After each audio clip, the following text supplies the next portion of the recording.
जय हिंद दोस्तों, अभिवादन स्वीकार करें पिंटू कुमार के तरफ से।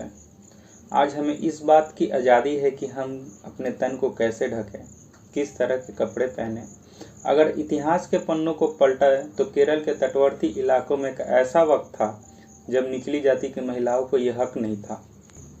हम बात कर रहे हैं एक ऐसी बहादुर महिला जिसने कुप्रथा ब्रेस्ट टैक्स से मुक्ति पाने के लिए काटे अपने स्तन।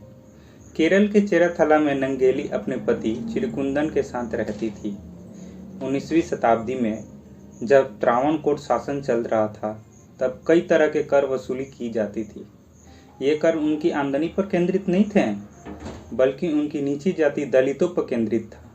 जब मौजूदा जाति व्यवस्था महिलाओं के प्रति बेहद दमनकारी हो गई, भद्देपन का सामना करना पड़ता था। दोस्त, केरल के त्रावणकोर के शासन में निम्न जाति में नायर की महिलाओं को कमर के ऊपर बदन को कपड़े से ढकने का अधिकार नहीं था, यानी उनके अपना स्तन खुला ही रखना होता था। ये महिलाएं अर्धनग्न अवस्था में रहकर यदि कपड़े से अपना स्तन ढकती थी तो उन्हें ब्रेस्ट टैक्स देना होता था। जी हाँ, ब्रेस्ट टैक्स, जिसे मूला कर कहा जाता है।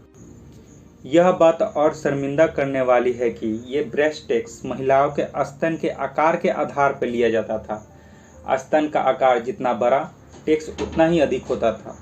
वास्तव में ब्रेस्ट टैक्स निचली जाति महिलाओं के लिए अपमानजनक तो था ही, क्योंकि इस कारण दूसरे के बीच सम्मानपूर्वक जीने का अधिकार से वंचित थी।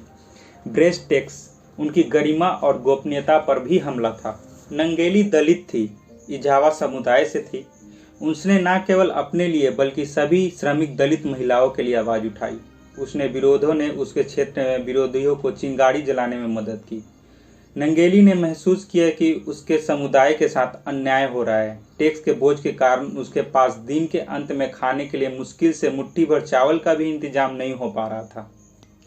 आसपास की महिलाओं की स्थिति दिन प्रतिदिन दयनीय होती जा रही थी और नंगेली का अन्यायपूर्ण और अपमानजनक टैक्स के खिलाफ गुस्सा फूट पड़ा। पति से बात की और निर्णय लिया कि किसी न किसी को तो आवाज़ उठानी ही होगी। पति ने नंगेली के विरोध के साथ देने का फैसला किया और अगले ही दिन नंगेली अपना स्तन ढकने लगी। नंगेली का यह कदम सामंतवादी समाज के पुरुषों को उनके मुंह पर करारे तमाचे जैसा था। बात आगे पहुंची और फिर नंगेली और उसके पति से ब्रेस्ट टैक्स की मांग की जाने लगी। 1 महीने बाद अधिकारी टैक्स लेने घर आ धमके। नंगेली का स्तन मापा गया। उसके बाद नंगेली घर के भीतर गई और चाकू से अपने दोनों स्तन काट केले के पत्ते पर लेकर बाहर आई। टैक्स अधिकारी के तो होश उड़ गए और वे डर के भाग गए। कुछ देर बाद नंगेली की मृत्यु हो गई, लेकिन इस साहसी कदम ने समाज की अन्य महिलाओं को हिम्मत दी। और नंगेली के साथ यह पहली बार था कि कोई पति पहली बार जोहर किया था। 26 जुलाई 1859 को राजा के एक आदेश के जरिए महिलाओं को ऊपरी वस्त्र ना पहनने के कानून को बदल दिया गया और इस तरह नंगेली के बलिदान से महिलाओं ने अपना हक छीन कर हासिल किया। अजीब लग सकता है, पर केरल जैसे प्रगतिशील माने जाने वाले राज्य में भी महिलाओं को अंग वस्त्र या ब्लाउज पहनने का हक पाने के लिए 50 साल से ज़्यादा का संघर्ष करना पड़ा। पुराने समय की बेबाक और निडर महिलाओं को बलिदान का यह नतीजा है कि हम आज ये स्वतंत्र समाज में सांस ले पा रहे हैं।